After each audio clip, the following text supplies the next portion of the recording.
Assalamualaikum warahmatullahi wabarakatuh. Pada video kali ini, saya akan menjelaskan tentang pemodelan matematika. Model matematika yang akan saya bahas pada kali ini yaitu model matematika risiko dalam investasi keuangan. Video ini saya buat untuk memenuhi tugas salah satu mata kuliah, yakni mata kuliah pemodelan matematika. Sebelum melanjutkan, saya akan memperkenalkan diri terlebih dahulu. Nama saya Sala Rizky Amalia, NIM 1703054, Prodi Matematika, jurusan Matematika, Universitas Negeri Padang. Dosen pembimbing Muhammad Subhan, MSI. Materi kali ini akan dijelaskan dalam 5 poin. Yang pertama, pendahuluan, pembentukan model, penyelesaian model, interpretasi, serta yang terakhir kesimpulan. Bagian yang pertama yaitu pendahuluan, yang diawali dengan latar belakang. Dalam setiap investasi itu terdapat resiko serta pengembalian atau keuntungan bagi setiap investor. Memiliki karakteristik high risk, high return. Artinya, dalam suatu investasi yang besar akan semakin tinggi risikonya, maka juga seiring dengan semakin besar keuntungannya. Faktor-faktor baru membuat investor tidak hanya melakukan analisis kelayakan investasi konvensional ketika memilih proyek, namun juga membahas sumber dan konstitusi risiko pelaksanaan proyek secara mendalam dan memperkirakan probabilitas risiko dan potensi kerugian kepada investor, sehingga untuk membandingkan program yang berbeda dan menentukan apakah perlu investasi. Akibatnya, sistem penilaian ilmiah, sistematis, dan praktis risiko investasi yang dibutuhkan, serta studi tentang sistem penilaian item risiko yang tampaknya perlu untuk dilakukan. Masih dalam bab pendahuluan, yakni apa sih tujuan dari pembuatan model ini? Pemodelan ini bertujuan untuk menganalisis hubungan antara risiko dan return investasi keuangan dan mendeskripsikan hubungan antara risiko yang harus ditanggung investor dan derajat desentralisasi proyek investasi. Bagian selanjutnya yaitu tinjauan terhadap model-model yang ada. Dalam hal ini akan dibahas atau akan ditinjau dua model yang memiliki karakteristik yang sama dengan model risiko ini, yakni model CAPM dan model APP. Model CAPM atau Capital Asset Pricing Model merupakan model penetapan harga aktiva equilibrium yang menyatakan bahwa expected return atau sekuritas tertentu adalah fungsi linear positif dari sensitivitas sekuritas terhadap perubahan return portofolio. Memiliki kelebihan dan kekurangan.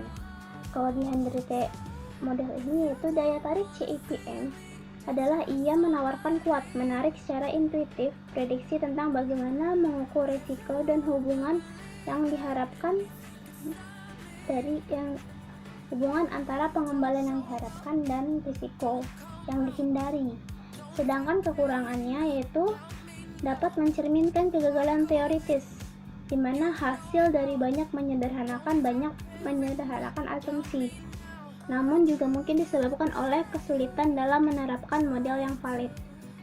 Sedangkan model APT atau Arbitrage Pricing Theory merupakan satu model yang memprediksi suatu hubungan antara pengembalian aset tunggal sebagai fungsi linear dari banyak faktor makroekonomi yang buruk.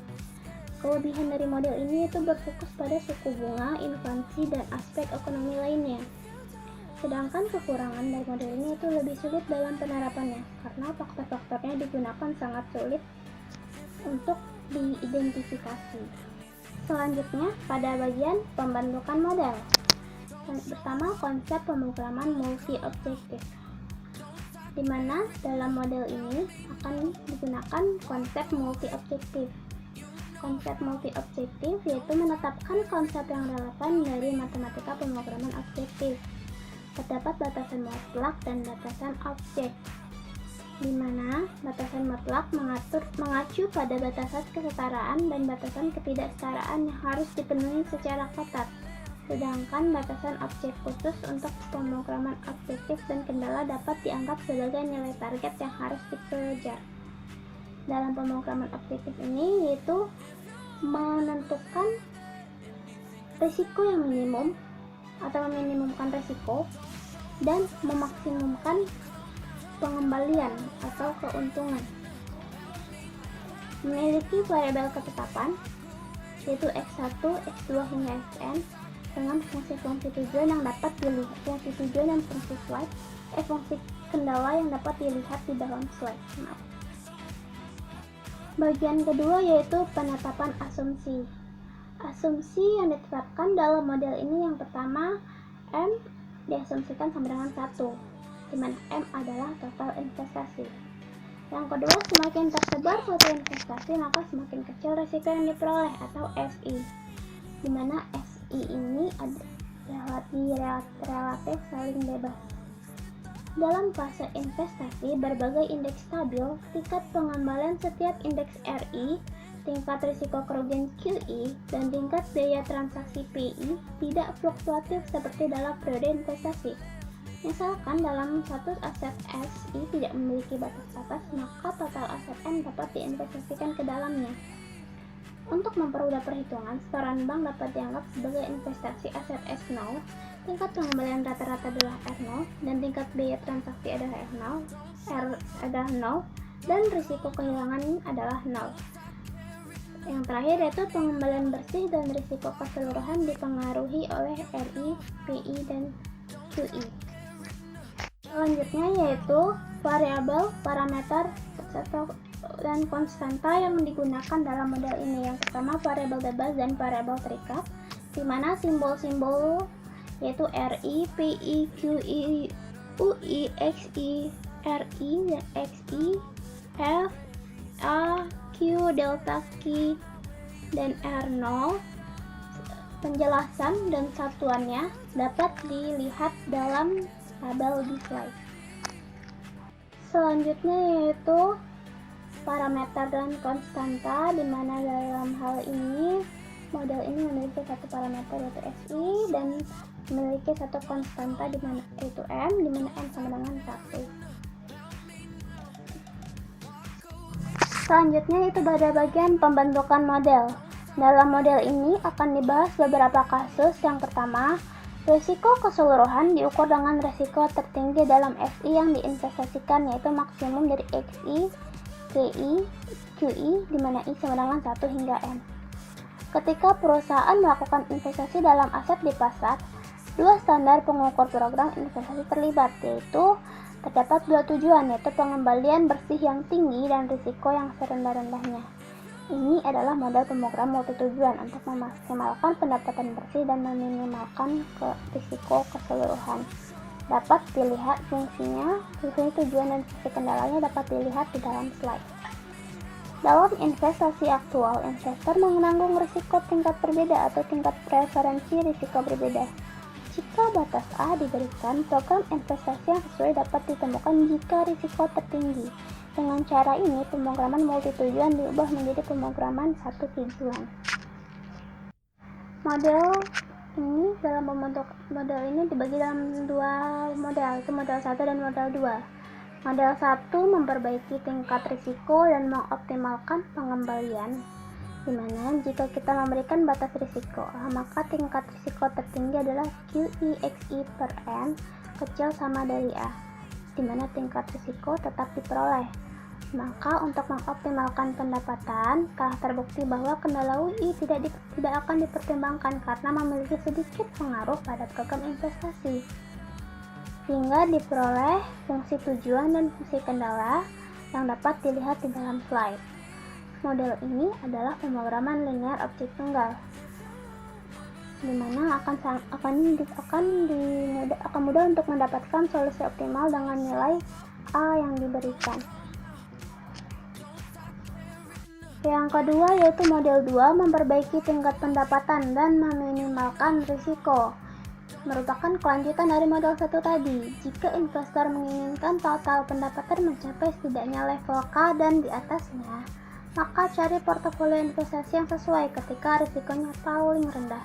Kita dapat membangun model berikut yang dengan fungsi tujuan dan fungsi kendala yang dapat dilihat di dalam slide.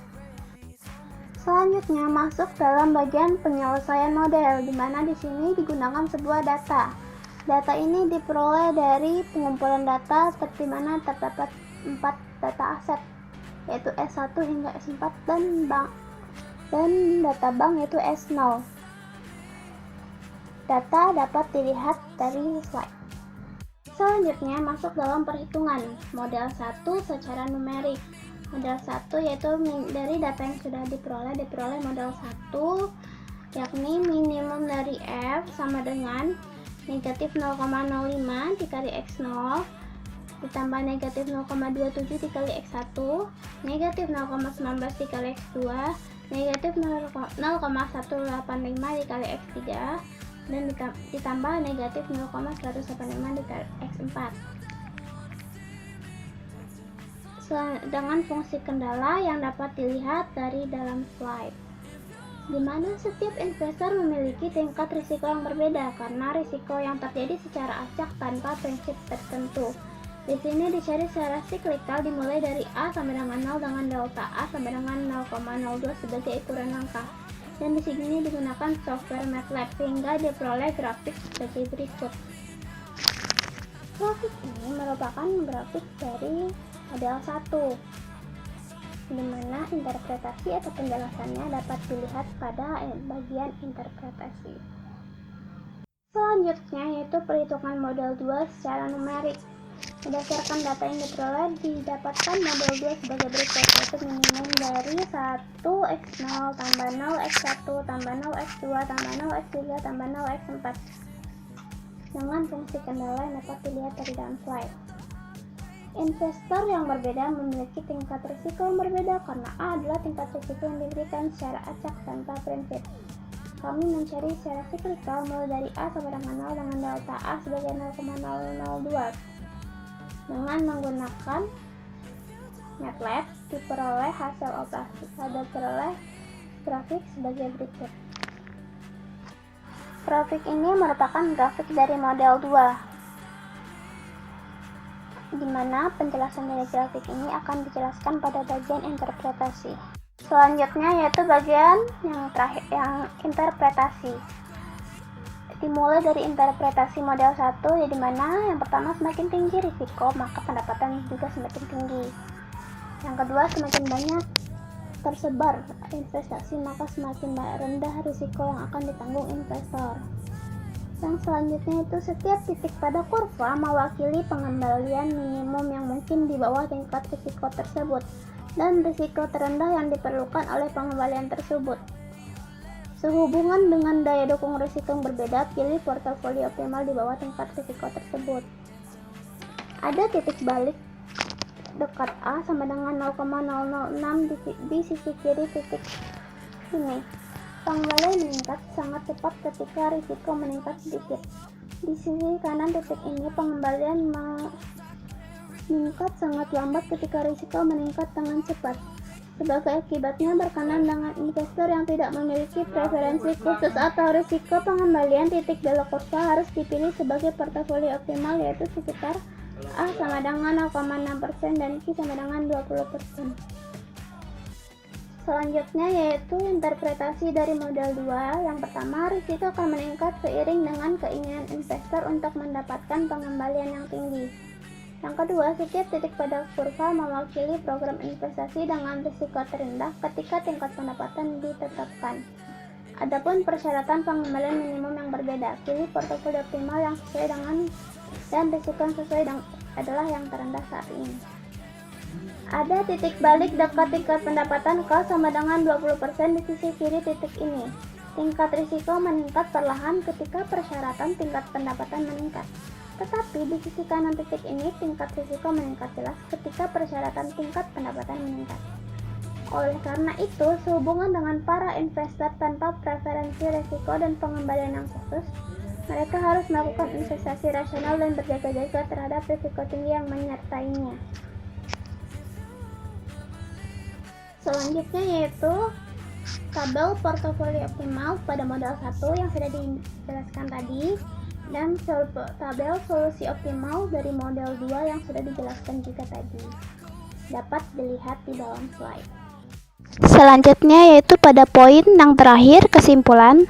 Dari penjelasan tadi dapat disimpulkan bahwa makalah ini memperkenalkan konsep yang relevan dari pemrograman multi-objektif dan kemudian menetapkan model pengembalian dan risiko dalam investasi